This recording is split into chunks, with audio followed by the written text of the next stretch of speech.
Try this right now. Swallow just once. Pay attention to what happens at the back of your throat when you do it. Did you feel it? That thickness.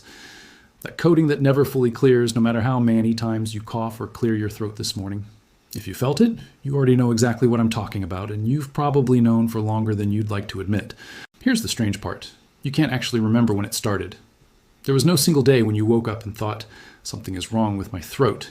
It arrived slowly, so slowly that it simply folded itself into your daily routine. First, it was only in the mornings. Then it stretched into the afternoon. Now it's just there, quietly, all day, every day. You keep a water bottle within reach at all times. You've quietly given up certain foods. You've tried the honey, the tea, the lozenges your sister swore by, the steam, the gargling. And somehow, none of it actually touches the problem underneath. So let's talk about the thing nobody tells you plainly, that mucus is not random. It is not simply getting older. Your body doesn't manufacture discomfort for no reason. Every symptom that refuses to go away is your body trying to hand you information. The only question is whether anyone has ever taught you how to read it. Today, I want to actually do that. I've spent years working in preventive health and wellness education, mostly with people in their late 50s, 60s, and beyond. And if there's one symptom I've watched get consistently misunderstood, dismissed, or papered over with the wrong remedy, it's this one. Persistent throat mucus. People get handed a lozenge. They get told to drink more water and come back if it's still bothering them in a month. Meanwhile, the actual cause, sitting quietly underneath the whole time, never gets identified, let alone addressed. That changes today. I'm going to walk you through 5 real, evidence-backed reasons. This happens more in adults over 55 than at almost any other stage of life. And unlike most explainers on this topic, I'm not going to leave you with 5 disconnected facts and no context. I'm going to show you how 2 of these causes tend to show up together, feeding off each other, which is exactly why the problem so often feels bigger than any single explanation accounts for. Before we get into the causes themselves, I want to give you one piece of biology that changes how this entire topic makes sense. Your body is producing mucus constantly, not occasionally, not just when you're sick, constantly, around the clock, and that is completely normal. Mucus is protective. It's the thin coating that lines your airways and traps dust, bacteria, and viral particles before they ever get the chance to travel deeper into your lungs. It also keeps the delicate tissue of your throat from drying out and cracking. Without it, your airway would be raw and defenseless. So mucus in itself was never the enemy. The real story is about what happens to that mucus as the decades add up. Here's the part almost nobody explains clearly. Lining your airway are millions of microscopic hair-like structures called cilia. Their entire job, performed silently, millions of times a day, is to sweep mucus upward and out, keeping it thin and constantly moving so it never has the chance to pool or thicken. In a 30-year-old, this clearance system runs efficiently. Mucus is produced and swept away almost as fast as it's made. But as we age, this sweeping motion slows, the cilia beat less often and less forcefully. So mucus that would have been cleared in seconds at 40 can sit and thicken for hours at 65 or 70. That single fact means anything nudging your body toward extra mucus production is going to hit you harder and linger longer than it would have 20 years ago. That's not a complaint about getting older. It's simply physiology, and it's the lens through which everything else today will make sense. The 5th marker is one that catches almost everyone off guard the first time I explain it. Can you carry on a real conversation while doing something physical at the same time? Walking and talking? Cooking while chatting with someone in the kitchen? Gardening while listening and responding to the radio? This is called dual tasking, and it turns out to be a surprisingly sensitive test of brain health. Researchers studying cognitive decline have documented something called stop walking when talking, where a person literally has to stop moving in order to speak. That pattern shows up alongside measurable, accelerated cognitive decline. The reason makes sense once you understand what dual tasking actually demands. It pulls simultaneously on your prefrontal cortex, your working memory, and the parts of your brain responsible for planning movement. When all of that can run at once smoothly, it's a sign your brain's different regions are still communicating efficiently. When it starts to break down, that's often one of the earliest measurable signs of neurological aging, showing up well before anything obvious. Picture your brain as a city with different neighborhoods, handling different jobs, all connected by roads. Dual tasking is rush hour. It tests whether those roads are wide and well maintained enough to handle real traffic without gridlock. A brain that sails through that rush hour is a brain that's still, in a very real sense, richly connected. To train this, intentionally stack a physical task with a mental one. Walk while doing simple math in your head. Try a new recipe while listening to something that requires attention, like a podcast in a language you're learning. garden while catching up with someone you love on the phone. And if you're looking for a nutritional piece to pair with this, omega-3 fatty acids, specifically DHA, appear to support the protective sheath around your neural connections, keeping the signal between brain regions clean and fast. Before we go further, if any of this is landing for you, if you're recognizing yourself or someone you love in this list, do me a favor and hit subscribe and give this video a thumbs up. I put real time into digging through the research behind everything I'm sharing, because I genuinely believe people deserve to know what their bodies are still capable of. We're only halfway through, and the next few markers are, in my opinion, the ones that matter most. Sign number 4 is one that almost nobody in mainstream health conversations talks about. Can you read ordinary print without needing magnification? Your visual sharpness isn't just about comfort or convenience. It turns out to be a real predictor of cognitive health. Research involving thousands of older adults found that those with uncorrected vision problems experienced cognitive decline at roughly 2.5 times the rate of those with normal or corrected vision. To be clear, needing reading glasses isn't a red flag on its own. That's simply common and easily managed. What matters more is the underlying cellular health of the eye itself, the density of the macula, the clarity of the lens, the condition of the optic nerve. These aren't just eye structures, they're a direct window into the health of your central nervous system. As people move past 70, the eyes typically lose a significant portion of their light sensitivity, partly from the pupil narrowing and the lens naturally yellowing with age. Retinal cells lose some of their ability to regenerate. Inflammation, which quietly damages aging tissue throughout the body, plays a central role in conditions like macular degeneration. And these eye conditions are increasingly linked to faster cognitive decline through mechanisms researchers are still working to fully map out. The practical steps here are refreshingly concrete. Lutein and zeaxanthin, 2 plant compounds found in dark leafy greens like kale and spinach, have been shown to meaningfully lower the risk of macular degeneration. Pair those greens with zinc, which helps deliver those nutrients directly to retinal tissue. And try cutting your screen exposure in the hour before bed, since blue light appears to add oxidative stress to the retina right when it should be winding down. Eating dark greens regularly isn't just good general advice. It's a direct investment in both your eyes and your brain. The third sign brings us into memory. Can you recall a short list of items half an hour after hearing them? A friend asks you to grab 4 things from the store. 30 minutes pass. You haven't written anything down, and you can still name all 4 without hesitation. Neuroscientists call this delayed verbal recall, and it's one of the earliest, most sensitive indicators of hippocampal health, the hippocampus being the brain region most responsible for forming new memories. When this ability starts slipping, it's often part of why some older adults describe life feeling flatter or less vivid, even when nothing dramatic has actually changed in their circumstances. But here's the encouraging part. The system isn't simply wearing down on a fixed, unchangeable schedule. It responds strongly to stimulation, novelty, and genuine emotional engagement when you can still feel real anticipation, when an upcoming trip, a dinner with friends, or even learning something new genuinely lights you up inside. That's a sign your brain is still actively projecting forward in time. Researchers sometimes call this future-oriented cognition, and it's tied closely to resilience against depression, slower cognitive aging, and even reduced mortality risk in long-term studies. This isn't just a personality trait, it's neurochemistry. The circuits that drive motivation, attention, and even how quickly you move are wired through dopamine. And when that signaling weakens with age, it tends to show up as apathy, slower movement, and pulling back from daily life. The good news is that these pathways stay remarkably responsive to what you do.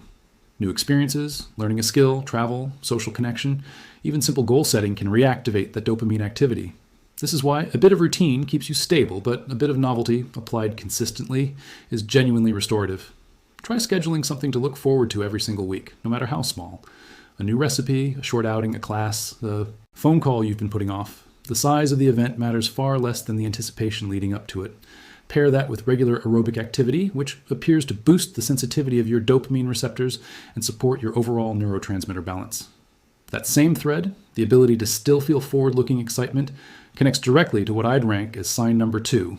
Do you still feel genuinely motivated and engaged with your life? Or has the future started to feel like something to get through rather than look forward to? When the system deteriorates, something happens that most doctors never actually discuss with their older patients. A person starts to feel like there's nothing ahead worth waiting for. They stop planning things. They stop chasing novelty. They stop reaching out to people. Some describe it as the world slowly turning gray. This isn't ordinary sadness. It has a name, anhedonia, the diminished ability to feel pleasure, and it's one of the strongest predictors of rapid physical and cognitive decline in older adults. A long-running study following older adults for 2 decades found that those who reported a strong sense of purpose, essentially having things they genuinely looked forward to, were substantially less likely to develop Alzheimer's and tended to live meaningfully longer than those. So, with that foundation, let's get into the first cause. And I want you to really sit with this one, because in my experience, it's the single most overlooked explanation in this entire age group. It's called laryngopharyngeal reflux, and I promise the name is the hardest part. Most of us know classic acid reflux, that burning sensation behind the breastbone after a big or spicy meal. This is different. This is the quiet cousin of that condition, one with no burning, no obvious digestive complaint at all, just a throat that refuses to settle. Here's what's actually happening inside your body. Where your esophagus meets your stomach, there's a muscular valve whose only job is to stay shut once food and acid are safely below it. As we get older, that valve can lose tone, a bit like an elastic band that's been stretched one too many times. When it doesn't seal completely, stomach acid drifts upward, not just into the esophagus, but all the way up into the throat, the voice box, and sometimes even the back of the nasal passages. This matters because the tissue in your throat was never built to tolerate acid the way your stomach and esophagus are. Even a trace amount reaching that tissue triggers an immediate defensive response, and that response is thick, protective mucus. It's your body doing exactly what it's supposed to do. The trouble is, if this is happening quietly every single night while you sleep, you wake up to that same heavy, coated feeling morning after morning with absolutely no obvious clue pointing back to your stomach, because there's no heartburn to connect the dots. Clinical literature on this condition consistently notes that a large share of people dealing with it report no classic heartburn whatsoever, just chronic throat clearing, a voice that sounds rough for the first hour of the day, and mucus that seems to start the moment they open their eyes. So ask yourself honestly, is it noticeably worse first thing in the morning? Does bending forward or lying flat make it worse? Has your voice sounded different right after waking up? Those are the fingerprints of this quiet form of reflux. And later I'll give you a few practical, low-cost adjustments that can genuinely start making a difference within days, not months. One more thing worth flagging here. If you regularly take anti-inflammatory medication for joint pain, ibuprofen or naproxen being the common examples, it's worth knowing that this category of medication can reduce your stomach's natural protective lining over time, which makes reflux, including the silent version, more likely to develop or worsen. If that describes you and your throat has been bothering you consistently, it's worth raising that specific connection with your doctor at your next visit, not as an alarm, just as a useful thread to pull on together. Now let's move to the second cause. And this one tends to sneak in precisely because it doesn't look the way we expect a sinus problem to look. When most people picture sinus trouble, they imagine the dramatic version, pounding facial pressure, a nose completely blocked, a forehead that throbs. But in a lot of adults, past 55, chronic sinus inflammation is much quieter than that. Breathing feels mostly fine. There's no real headache to speak of. And yet the sinus tissue is mildly swollen, producing slightly more mucus than it should and steadily draining down the back of the throat all day, every day, without ever announcing itself the way a full-blown infection would. This quiet drainage is called postnasal drip, and it's remarkably common in exactly this age range. Here's the frustrating pattern I see over and over. People assume it must be seasonal allergies, so they reach for an over-the-counter antihistamine, sometimes for months at a stretch, and wonder why it never really solves anything. There's a good reason for that. Antihistamines dry mucus out temporarily, but they don't touch the underlying inflammation inside the sinus tissue that's driving the extra production in the first place. And dried, thickened mucus sitting at the back of your throat is often more uncomfortable, not less, than the thinner version you started with. The approach with the strongest, most consistent support behind it is refreshingly simple and inexpensive. Regular nasal rinsing with a warm saline solution. This works by physically flushing out inflammatory mucus, calming the swelling in the sinus lining, and supporting the natural cilia clearance function we talked about earlier, the very system that slows down as we age. The single word that determines whether this actually helps you is consistency. Doing it once or twice buys you a day or two of relief at best. Doing it correctly, every day, produces a cumulative improvement that actually holds. I'll walk through the exact method shortly. The third cause is the one that tends to catch people completely off guard, because it involves something they've been taking faithfully for months or years without ever thinking to question it. Their prescription medication. There's a well-known category of blood pressure medication called AC inhibitors, short for angiotensin-converting enzyme inhibitors. They're prescribed extremely widely. They work well for the vast majority of people who take them, and they serve a genuinely important purpose in managing blood pressure. But this entire class of medication carries a recognized, well-documented side effect. It allows a compound called bradykinin to build up in the body. And in a meaningful subset of people who take these medications, that buildup can trigger a persistent tickle in the throat and an ongoing urge to clear it. This is not an allergic reaction, and it isn't a sign that anything unusual is happening inside you. It's simply a known mechanical effect of the drug in people whose throat tissue happens to be sensitive to it. What makes this connection so easy to miss is timing. This particular side effect can take weeks, sometimes months, to appear after you start the medication. So if you began taking a blood pressure pill 8 months ago and the throat irritation crept in 6 months ago, there's a very good chance you never linked those two events because nothing about the timing screamed medication side effect the way an instant reaction would. Research on this class of drugs has also noted that the likelihood of this particular side effect tends to rise with age, which makes it especially relevant if you fall into this audience. If you're on a blood pressure medication and you're not sure which category it falls into, your pharmacist can tell you in under a minute. No appointment necessary. And if it does turn out to be an ACE inhibitor, there's another well-established category, ARBs, or angiotensin receptor blockers, that manage blood pressure just as effectively without carrying this specific side effect. That's a conversation worth having with your prescribing doctor, not because anything is necessarily wrong, but because there may be a simple substitution available that resolves months of daily irritation. The fourth cause surprises people for a different reason. Not because it's complicated, but because it seems too obvious to actually be the answer. Hydration. But stay with me, because the physiology here is more specific than the usual drink more water advice you've heard 100 times. Mucus is mostly water, and its texture, whether it moves easily or sits thick and stubborn, is directly tied to how well hydrated the surrounding tissue is. Picture the difference between maple syrup straight out of a fresh bottle and the same syrup left uncapped on the counter overnight. Same substance, completely different behavior, depending on how much moisture it's holding on to. Your mucus behaves exactly the same way. Here's the aging-specific twist that makes this more than a generic reminder. The thirst mechanism itself becomes less reliable. The fifth and final cause is the one that gets talked about the least. And I think that's a real gap. Because for a genuine portion of people dealing with this, the root of the problem isn't in the throat, the sinuses, or the stomach at all. It's in the gut. Your digestive tract and your respiratory system are more connected than most people realize, sharing regulatory signals through the immune system and the nervous system. The state of your gut microbiome, the enormous community of bacteria living in your intestines, has a real influence on how reactive and inflamed your upper airway tissue is.